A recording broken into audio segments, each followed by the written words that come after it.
toute une histoire dans le site Internet de Radio-Canada par rapport à faire revenir, entre guillemets, des morts. Pas dans la vraie vie, bien entendu. Oh, des morts, vraie vie. J'arrête pas. Mais grâce à l'intelligence artificielle. Alors, dans l'article, on voit qu'il y a une fille qui s'y connaît en informatique, entre autres, qui a dit « J'ai pris des heures de conversation de mon père.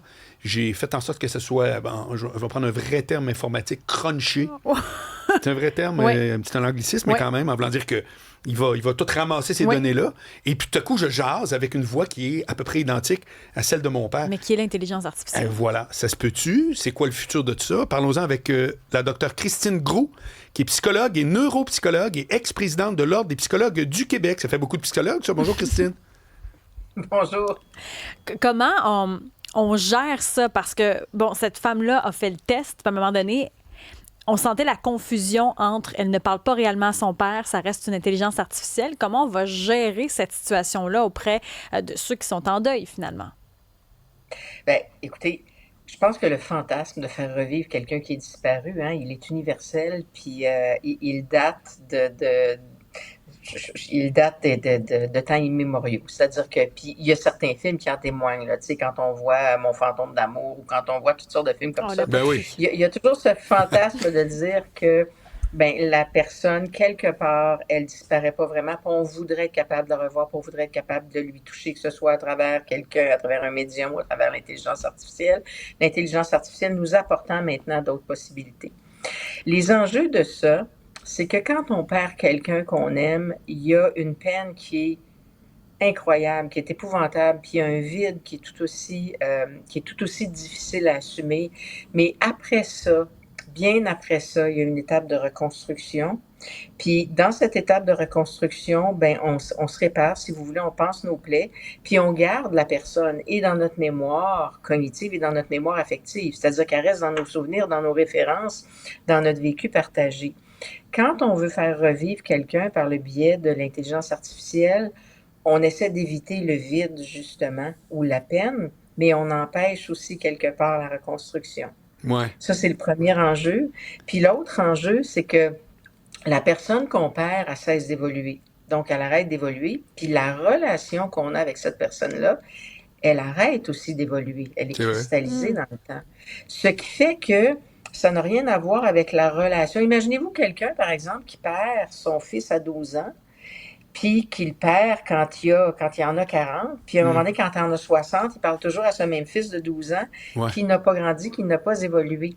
Et c'est là où il risque d'y avoir justement une réalité qui nous rattrape, parce que nous, on change, nous, on vieillit, nos expériences nous transforment. C'est vrai de la personne qui est plus là aussi, alors que là, elle va être cristallisée dans le temps. Fait qu'il y a plusieurs enjeux, je vous dirais, Ouais. de réalité et de deuil qui sont à considérer. Puis on sent aussi, en tout cas chez l'exemple de cette Rebecca Nolan, une confusion.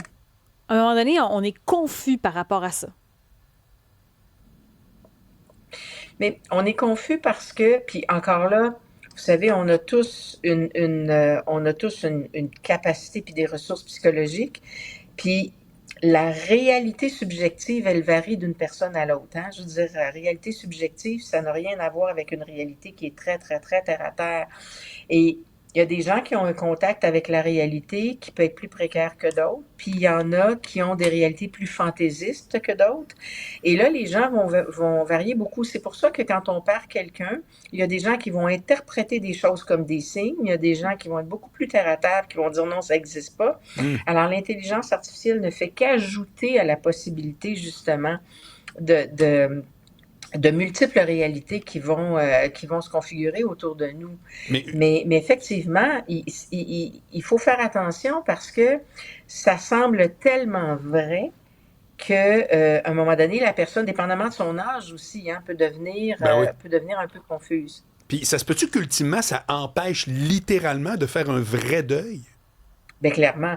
Et c'est pour ça que j'ai parlé du deuil comme premier enjeu, c'est que ça empêche, ça risque de le complexifier et sais, il faut faire attention avec quand on veut faire du bien, puis quand on veut se faire du bien, parce qu'a priori, on fait revivre la personne justement pour s'empêcher de vivre l'intense peine, Exact. mais en même temps, à long terme, ça peut nous empêcher de nous réparer de cette intense peine-là, Ouais, justement, ouais. puis nous en causer d'autres. Hmm. Et ça, ben, actuellement, on n'a pas assez de données, puis l'histoire nous le dit pas, mais il faut réfléchir aux enjeux éthiques de ça, parce que la mort, ça fait partie de la vie. Puis quelque part, quand il y a un déni de la mort, puis qu'on essaie de faire vivre quelqu'un qui n'est plus là, c'est clair que ça empêche le processus de deuil. Il n'y a pas un danger aussi de marchandiser la mort, de commencer à vendre des produits, puis à commencer à faire de l'argent sur le dos des gens endeuillés? Ben ça, je vous dirais, ça existe déjà, hein, parce qu'il y a toutes sortes de, il y a toutes sortes de commercialisation d'objets qui nous aident à faire le deuil. Le danger de l'IA, c'est que c'est un instrument très puissant qui peut nous permettre justement de ne pas le faire. Puis oui, il y a un danger, en fait, pour répondre à votre question, de profiter ou en fait de jouer sur la vulnérabilité d'une personne au moment où elle perd quelqu'un puis elle veut pas le perdre. Ouais. Alors, puis ça, je veux dire, c'est clair que, tu sais, quand une personne disparaît, si on vous donne le choix puis qu'on l'aime, on veut pas qu'elle disparaisse. Alors, il faut vraiment être convaincu que le deuil est un processus nécessaire puis qui va nous aider au final pour être capable de le choisir. Fait que oui, ça peut faire en sorte qu'il y a des gens qui sont à des moments vulnérables puis qui vont se vulnérabiliser. Docteur Christine Groux, je vous pose une question. C'est quoi un deuil? Ça va faire drôle, là, mais réussi. C'est quoi un deuil réussi? Bien, le deuil réussi, c'est quand on a été capable de renoncer à quelque chose ou à quelqu'un, à sa présence physique, et qu'on est capable de se reconstruire, puis je vous dirais presque sans qu'il y ait une partie de nous qui meure en même temps. Et ça prend du temps. C'est-à-dire que le deuil réussi, c'est quand on est capable justement de continuer à vivre malgré la perte et de donner un sens à cette perte-là, puis de faire en sorte que à l'intérieur de nous, la personne reste en vie, dans le sens où dans notre mémoire, dans nos références, dans l'affection qu'on porte à cette personne-là, dans l'affection qu'elle nous a laissée, puis dans toutes nos expériences partagées, ça va rester bien en vie. OK. Et donc, on va être capable, nous, de continuer à vivre malgré l'absence de cette personne-là. Donc, ça se peut qu'un deuil ne se fasse jamais. Mais ça se peut qu'un deuil ne se fasse jamais complètement, puis ça se peut qu'un deuil se complexifie, puis évidemment, les deuils varient en intensité, puis varient en gravité. Ça dépend aussi des circonstances, ça dépend des situations. Tu sais, si vous prenez, par exemple, l'exemple horrible d'un parent qui voit son enfant disparaître, qui ne le retrouve jamais, ça rend le deuil extrêmement difficile à faire. Si vous prenez quelqu'un qui a une personne dans sa vie qui est très, très, très accidentée, ou encore qui a un état neurodégénératif puis qui perd ses facultés progressivement, c'est un deuil qui est plus difficile à faire parce que la personne reste là même si elle n'est plus totalement là. Ouais. Fait qu'il y a toutes sortes de figures, je vous dirais, de deuil qui font que ça peut être plus complexe que d'autres.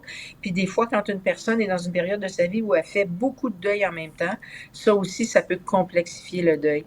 Mais le deuil, par définition, c'est un processus qui prend un certain temps, puis qui passe par certaines étapes et qui fait en sorte qu'au final, ben, il y a toujours une période de reconstruction souhaitable et souhaitée qui fait qu'on est capable de vivre en ayant bien métabolisé cette perte-là.